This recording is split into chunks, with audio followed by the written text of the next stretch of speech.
And again, Christians, get out and vote just this time. You won't have to do it anymore. 4 more years, you know what? It'll be fixed. It'll be fine.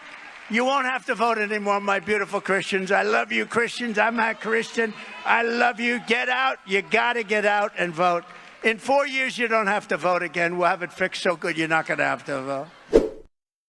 He had me in the first half, I'm not going to lie. Get out and vote. I was like, yeah, get out and vote. Everybody vote. And then he said, just this once. And I said, what? And then he said, in 4 more years, don't worry about it. You're not going to have to vote. And I said, also, did he say I'm not a Christian, but? Because I mean, I knew that already, but I didn't think he wanted his voter base to know that. I think the most important thing we can take from this in this particular moment is that those people will all be voting for a man who wants to make sure in 4 years you can't vote. So you all need to vote now, this year, before that right is taken away, to make sure that right is not taken away. But the conservatives are definitely out here using anything they can, and by anything I mean the term DEI against Kamala Harris in order to convince everyone to not vote.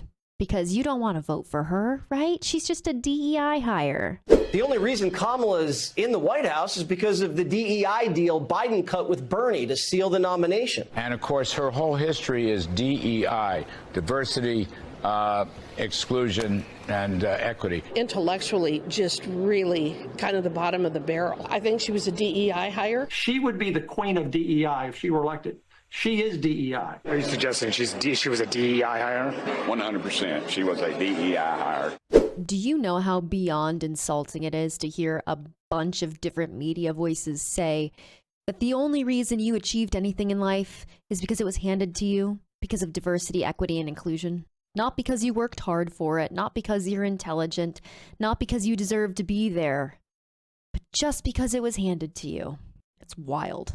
Turns out, if you are anyone who's not white or a man or straight, you're just automatically a DEI hire. And suggesting that the only reason she is where she is because it was given to her because she's black is unbelievably racist. It is very important to call it out and address what they are doing and saying, because this is something that not just black people, people of color, period, women, they deal with often. Someone suggesting in a meeting or at your workplace or you standing in line at the Starbucks that you are where you are because someone gave it to you.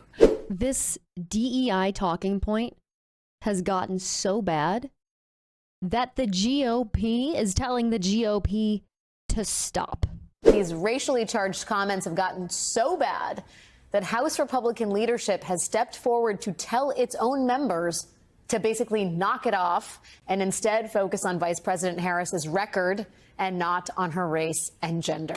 Your brain is full of rocks and you don't know how to form a logical argument.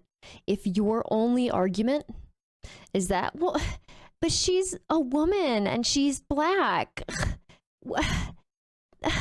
You have no argument. We live in the single most dangerous moment in American history right now. And Kamala Harris is the face of that danger. And that makes you, as a Christian, voting for her will be the most reckless thing you will do in your life. Okay, single most dangerous thing you could do, vote for Kamala, whoever that is.